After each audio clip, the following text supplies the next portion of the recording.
May palamak po kayo man, kayo na po kapatid. Muna-muna, salamat po din nga pong nilukan na kayo na. Di mo kung pamagputuso. Buri ko usan na rin. Pamilya, buri ko kaya po po. Wala po talaga po kinamong mo. Buri ko rin kaya pero sa suyo ko. Kaya ko po kinkasalpatayanan. Anya po meron po ako, magpasto ko po dito. Uling malambak ko po wala kaya kinkasalpatayanan. Puros na mo pong asakit. Kaya na po sakit yung naranasan ko. Siguro, kasi pa pong papagpulang. Anya po ko anyang magdesisyon na akong muli. Siguro, pamangalbigyan po talaga po ka na ako. Uli pong pilang pong balawang makasuyo. Isa mo po sumuyo, ala pong antik-anitin kasalpatayanan po kaya pinta ng kulugal.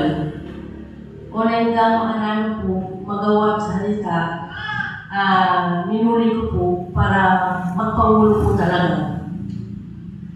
O na yung siguro, rebitis ko po talagang desisyon ko pumalik ko po makaupo pa sa bayo. Baka po sumuyo king kakong katungkulan po siguro pamagalit siya po siguro yun.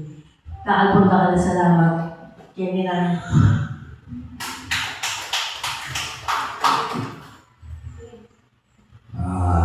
Ito po, dinatay kaya pang kapatid ng mga nanon yan naman may patuto. Kasi po may kalimuan niya. May kalimuan niya dita. Pero po ay niyang kalbitan ni Mayapayan Gino. Kilala ng Pasibayo at Pelikane nung nokarin niya meni batan at sinapagdaya.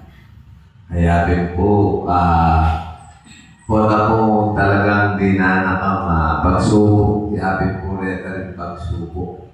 Pagsubok naman. Na naman po rin sabihin pagay din na naman pagsubok ng Gino. May sakit ka, kailangan ka, kaya kang material, pa kailangan. Na nakakalukuran. Kasi po, atsukiya katao.